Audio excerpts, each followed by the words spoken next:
पंजाब केसरी में आप सबका स्वागत है। मैं हूं चंद्रशेखर धरनी। पूरे हरियाणा की राजनीति में जाने जाने वाले, ब्यूरोक्रेसी में चर्चा का केंद्र रहने वाले, हरियाणा के अंदर लगातार 48-50 बार ट्रांसफ़र का शिकार हो चुके आईएएस अशोक खेमका के मुद्दे पर कंप्लेनेंट रविंदर हमारे साथ मौजूद है। रविंदर कल भी हमसे मिले थे, आज फिर रविंदर एक्सक्लूसिवली पंजाब केसरी से बातचीत करेंगे और कुछ मुद्दों पर इनसे जानकारी हम लेने की कोशिश करेंगे। रविंदर जी, मैं आपसे सीधा पूछना चाहूँगा कि आखिर जो आपकी अब एमडी साहब ने चिट्ठी लिखकर पुलिस को भेजी है, उसमें कोई एक्शन नहीं होता तो आपके पास अगले स्टेप क्या हैं? देखिए कि ये एक रिक्रूटमेंट स्कैंडल है, मैं आपको कहूँ। और चूँकि सरकार के एक सीनियर ऑफिसर ने ये एक जस्टिस किया है, इस पर लॉ काम किया है। और एक क्लैरिफिकेशन इससे पहले मैं ज़रूर देना चाहूँगा। ये मेरी लीगल नोटिस देने से पहले मेरी कंप्लेंट के ऊपर ही इसकी जांच हुई थी। और उस टाइम जो तत्कालीन एमडी थे मिस्टर राजीव रतन आईएएस, उन्होंने ही इसको पहले लीगल नोटिस दिया था। नहीं, वो शो कॉज नोटिस इशू किए थे, जो अभी डिसमिस किए हैं, जिनकी सेवाएं बर्खास्त की हैं वो संजीव वर्मा जी ने। तो इसका मतलब ये हुआ कि इसमें मल्टीपल जो जुडिशल क्वासी जुडिशल जो अथॉरिटी है, उन्होंने अपना दिमाग अप्लाई किया है। अब वो 1 साल पहले की बात है जब उन्होंने ये शो कॉज नोटिस इशू किए थे, इन्होंने उसको डिसाइड किया है। अब ये इट इज़ ऑन रिकॉर्ड की, और ये काफ़ी बात ट्रांसपायर हो चुकी है कि ये कोई मुद्दा अब जांच का विषय नहीं है, क्रिमिनल इन्वेस्टिगेशन का मुद्दा है अब ये। क्योंकि ये भर्तियां कई हुई हैं। 2 तो ये वो हैं जिनको नोटिस दिए गए थे, शो कॉज नोटिस से, जिनको सेवाएं बर्खास्त की गई हैं। बट ये 25-26 लोग हैं जिनको उन सब की ही भर्तियाँ इन्होंने इसी ढंग से इलीगल हैं, वो क्वालिफिकेशन कोई पूरी नहीं करता है। और इससे एक बात और नई सामने आई है निकल के, जब मैं डॉक्यूमेंट को एग्जामिन किया तो ये बात निकल के आई है कि मिस्टर खेमका ने एक एसएससी से कोई कैंडिडेट आए, मिस्टर राजेश कुमार, अपनी हाथ से हैंड राइटिंग से ये फाइल भी लिखा कि भाई इनके पास रिक्वायर्ड एलिजिबिलिटी नहीं दिखती है, डॉक्यूमेंट जो इन्होंने दी है, तो उनको लेने से मना कर दिया। तो इनके पास तो किसी के पास थी ही नहीं, तो how it can be possible कि एक को मना कर दें और वो 24 आदमियों को भर्ती कर दें। तो ये जांच का विषय है। और दूसरी बात है जो आपका तरक्की जो आपने क्वेश्चन किया है, वो ये कि सरकार इसमें यदि कोई लापरवाही करती है। मैं किसी सरकार के पक्ष विपक्ष की बात नहीं कर रहा हूँ। माननीय जो सेशन कोर्ट, इसमें जो मैंने आपको पहले बताया, जो प्रिवेंशन ऑफ करप्शन एक्ट की जो अदालत होती है, वो honourable district and session court होती है। और वो जब सारा रिकॉर्ड आएगा तो एक एक डॉक्यूमेंट की स्क्रूटनी होगी कि किसने इसमें जानबूझ के मामले को अंडर कारपेट करने की कोशिश करी है, दबाने की कोशिश करी है। तो इसमें मैं ये नहीं कहूँगा कि फलां अधिकारी इसमें ये है, वो तो फिर अदालत देखेगी कि ये पूरी फाइल बोलती है। पूरी सीक्वेंस में ये है कि मेरी कोई भी बात टिल टुडे अब ये रिकॉर्ड पे है कि ये फर्जियाँ भरती हुई हैं, तभी डिसमिस किया उनको। और अब इसका एक और मैं आपको जीता जागता इसमें सबूत दूंगा कि जिन आदमियों को शो कॉज नोटिस था, एक तो वो शो कॉज नोटिस डिसाइड नहीं किया किसी ने, और ना ही वो शो कॉज नोटिस टर्मिनेशन के खिलाफ हाई कोर्ट या कहीं भी ऐसी अपनी अप्रोप्रिएट अदालत में गए। और इसलिए नहीं गए वो कि उनको ये था कि इसके जाने का उसमें कोई ग्राउंड नहीं है, तो इस वजह से उसमें कोई रिलीफ का कोई मामला नहीं बनता है किसी प्रकार से। और इसमें तो यदि ऐसी कोई किसी अधिकारी या किसी पॉलिटिकल मास्टर के द्वारा ऐसी कोई कार्रवाई की गई तो ही will B liable for prosecution. इसमें जैसे 10 साल के बाद ये खुला है तो 10 साल के बाद उनका खुलेगा। अदालतें अपना काम करती हैं और टाइम फिर आएगा। वो तो ऑन रिकॉर्ड है फाइल पे। यदि किसी ने फाइल पे ये किया कि दबाने की गुंजाइश और कोशिश करी तो फिर he will be responsible. Ravinder ji, मुझे ये बताइए कि जो अब ये मामला जोड़ा जा रहा है 2 आईएएस के बीच में, अशोक खेमका वर्सेस संजीव वर्मा। संजीव वर्मा इस वक्त एमडी हैं और ये भी चर्चा आ रही है कि इनका पुराना कोई प्रतिद्वंद है, इसलिए ऐसा किया गया। चलो मैं आपको 2-3 चीज़ें आपको बताता हूँ कि इसमें माननीय सुप्रीम कोर्ट और हाई कोर्ट के जजमेंट बिल्कुल क्लियर हैं। यदि कोई राइवलरी पक्ष यानी आपका प्रतिरोधी और रंजिशन भी कोई शिकायत देता है, यदि उसमें भ्रष्टाचार के आरोप सत्यता पाई जाती है तो वो एस्पेक्ट नेगलेक्ट है, उसकी कोई उसकी औचित्य नहीं रह जाता है। नंबर 1 बात। दूसरी बात है कि उनकी तो पता नहीं कितनी आईएएस ऑफिसरों के साथ हैं, तो जो भी वो उनका पहला तो स्टैंड यही रहता है कि जिनसे मेरी रंजिश है। रंजिश तो वो मिस्टर खेमका बताए ने मेरे खिलाफ अदालत में जाई, मेरी वो बार बार रंजिश की बात करते हैं, या किस IAS ऑफिसर के खिलाफ अदालत गए वो, उनके पिछले मामले उठा के देखिए आप, जितने मुद्दे उन्होंने उठाए आज तक वो सारे टर्न डाउन हुए। किसी में कोर्ट ने कोई किसी के खिलाफ सजा याफ्ता की हो। वो पॉलिटिकल बातें करते हैं, कोई ज़मीनी हकीकत नहीं है, और अपने खुद के भ्रष्टाचार छुपाने के लिए ऐसा करते हैं। ये मैं एक्सक्लूसिव आपको बता रहा हूँ, रिकॉर्ड पे उनके खिलाफ है सब कुछ।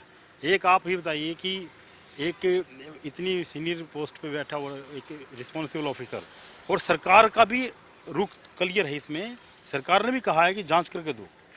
माननीय लोकायुक्त ने भी उसके बाद इसमें संज्ञान लिया था कि भी इसमें जांच करके सरकार बताई, और माननीय लोकायुक्त जब ये कहते हैं कि सरकार जांच करके बताई तो प्रीमिया फेसिया उसमें एविडेंस होते हैं।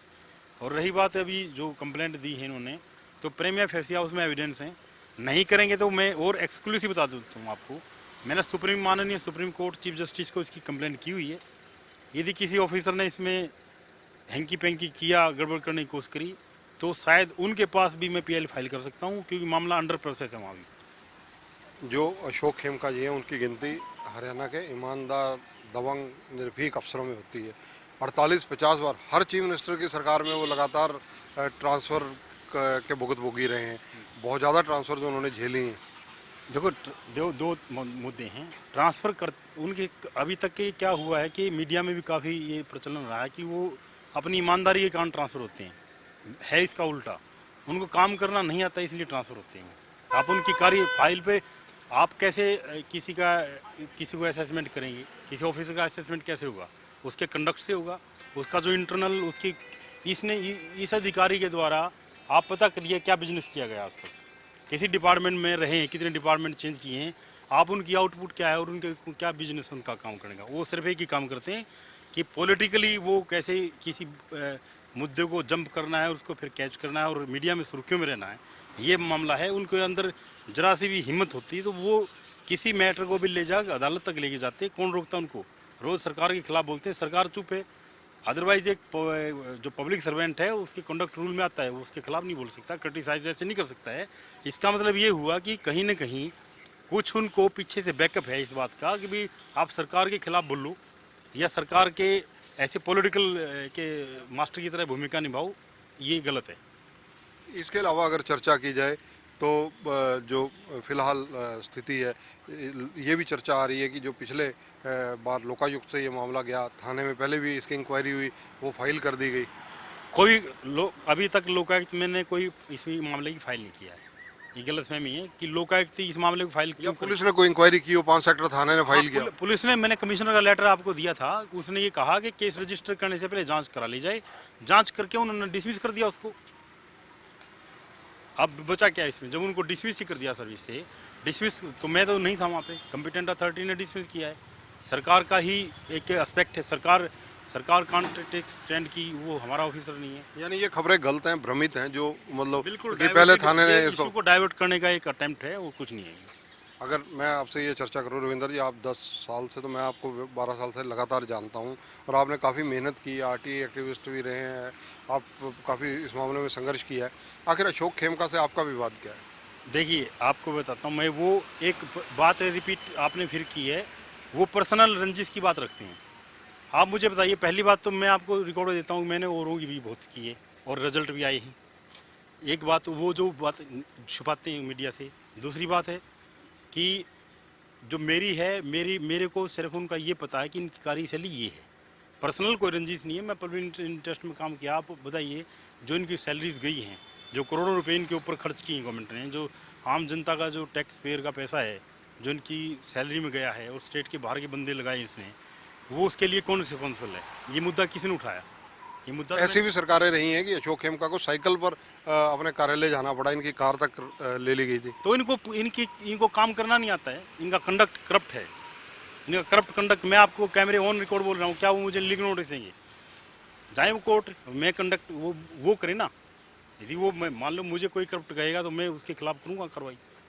वो एक सीनियर IAS ऑफिसर हैं, मैं किसी को ऐसे ही कह दूँ किसी को भी, तो वो मेरे खिलाफ करेगा कोर्ट में। आपका अगला स्टेप क्या होगा? मैं तो देखिए, आप अदालत काम करती हैं देश में, जो अदालतें हैं वो एज पर लॉ और कॉन्स्टिट्यूशनल उनके पास अथॉरिटी है, वो अपने काम करेंगे, मैं फाइल करूँगा। ऐसा तो नहीं है I will withdraw from this case.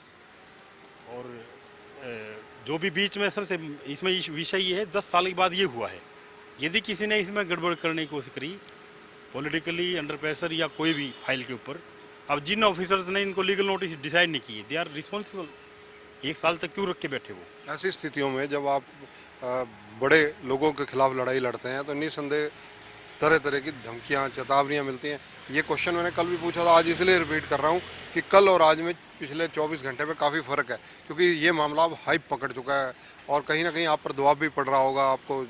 हाँ, कोई मेरे पास देखिए, आपको धरनी साहब मैं बताता हूँ, बहुत जब इस तरह के मामले होते हैं तो बहुत लोग कहते हैं कि जी हमारे को छोड़ दो। मैं कहा मैं डिस्क्रिमिनेशन क्यों करूँ किसी बात में? आपके जब आपने ये एफिडेविट होते हैं, इन्होंने एफिडेविट दिए हुए कि जो हम क्वालिफिकेशन पूरी करते हैं, और उन्होंने अपॉइंटमेंट लेटर इशू कर दी फाइल पर होने के बाद कि भाई ये करते नहीं, तो तब तक आप और मैं वहाँ नहीं ना, फाइल बोल रही है। तो धमकियाँ की बात है धरनी साहब, मैं नहीं डरता हूँ। मैं अपने घर से निकलता हूँ ये सोच के शायद उल्टा ना जाऊँ, मैं नहीं डरता किसी से। तो देखिए, ये रविंदर है, इनके इरादे मजबूत है। इनका कहना है कि जब घर से निकलते हैं तो ये सोच कर निकलते हैं कि मैं शाम को आऊँगा या नहीं आऊँगा, लेकिन लड़ाई जो इन्होंने शुरू की है, जो किसी के खिलाफ हो, चाहे किसी उच्च पद पर हो, लगातार जारी रहेगी। अशोक खेमका ईमानदार अधिकारियों में गिने जाते हैं, बार बार ट्रांसफ़र झेलते हैं। उन सब मुद्दों पर भी इनसे हमने इनकी राय जानी। इन्होंने जो टिप्पणी की वह हमने ऑन रिकॉर्ड कैमरे में कैद की और अपने दर्शकों तक पहुंचा रहे हैं। इसके अलावा अगर इस विवाद के अंदर अशोक खेमका भी कोई चीज़ अपनी तरफ से जब भी कहेंगे तो निस्संदेह हमारा प्रयास रहेगा कि हम अपने दर्शकों तक पहुंचाएं, क्योंकि मीडिया का काम है सभी पक्षों को जानना और सभी पक्षों को जनता तक पहुंचाना। इस मामले में हमने पुलिस से भी बातचीत करने की कोशिश की, हमने और भी अधिकारियों से बातचीत करने की कोशिश की, लेकिन कैमरे से बहुत सारे अधिकारी बचते नज़र आ रहे हैं। रविंदर अपनी लड़ाई को लगातार जारी रखेंगे और जो भ्रष्टाचार का मामला है उसको लेकर अदालत के अंदर भी ज़रूरत पड़ी तो ये दस्तक देंगे। कैमरामैन सुनील के साथ चंद्रशेखर धरनी, पंजाब केसरी टीवी, चंडीगढ़। हमसे जुड़े रहने के लिए हमारे YouTube चैनल को सब्सक्राइब करें और नई वीडियो की नोटिफिकेशन के लिए बेल आइकॉन को दबाएं। अगर आप ये वीडियो Facebook पर देख रहे हैं तो लाइक जरूर करें और ज्यादा से ज्यादा शेयर करें। धन्यवाद।